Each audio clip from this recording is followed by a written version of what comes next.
Good morning mga idol, dumating na rin yung ating in-order na battery para dito sa Lenovo na battery ng A02S. Ating install ngayon itong bagong battery ito na ating na-order. Ito yung dati niya na Lenovo. Kitang kita yung logo niya mga idol. Ang laki. Tumaba yung isa. Sira ito yung ating ilalagay. Install na natin ito. Samahan niyo ako sa pag-install mga idol. Tanggalin muna natin itong LCD flex niya. Mabuti ito, naagapan na natin itong LCD flex niya. Kasi kung nababanat lagi ito dahil sa paglobo ng battery, mahihila po siya. At ang tendency po nun masisira po yung flex, yung socket at saka yung kanyang install na natin yung battery ganyan. Tapos i-socket natin yung battery pati yung LCD. Ayan. I-socket natin ng maigi. Tapos ilagay natin itong konting tape na ito dito sa bandang para hindi siya nag-twist. Ayan.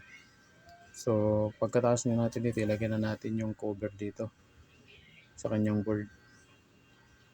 Ayusin lang natin konti itong camera. Ayan. I-ayos lang natin may saka natin i-screw ito. Ilagay natin lahat yung kanyang mga screw para sa ganun.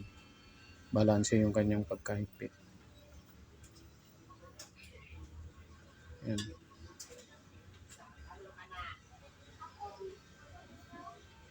Malapit na natin itong matapos mga idol.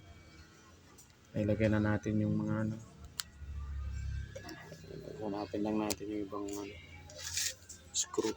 Ilagay na natin kasi dito sa bag na to. Ayan na.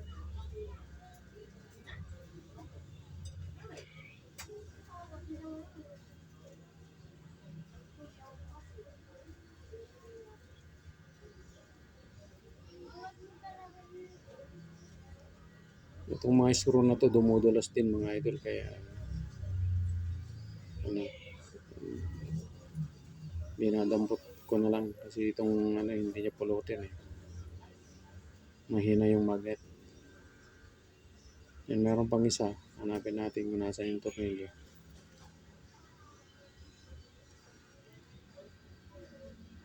Ayan na. Ayan. Tapos na natin na nailagay lahat yung screw. Ayan, nakita niyo itong flex na to, may clearance siya. Nung lumobo yan, wala talagang banat na banat. Itong battery na to, lupo na. Ayan, ngayon i-power on natin para matesting. Ayan, open na siya. Ito kasi nung dito sa battery niya na lumobo, nagpapatay sindi. So tignan natin dito natin makikita kung hindi siya mamamatay. Okay lang yun pag i-charge siya itong lubong battery. Pero ito sa bago, check natin. Ayan. Lagyan natin yung SIM. Ayan, check natin. Emergency. Ayan, so far okay. Ayan, ayos naman yung kanyang touch function. So tapos na natin to. Ilagay na natin dito sa kanyang casing. Bago yan, punasan muna natin ng maayos para malinis. Na para may balik natin sa malinis. Ayan, ito yung malinis. Ayan. Ayan. Maayos na. Okay na ito. Maraming salamat po sa inyo mga idol sa walang sawa ninyong pagtangkilik at pagsubaybay sa mga video na aking ina-upload. Sana po lagi nyo po akong subaybayan.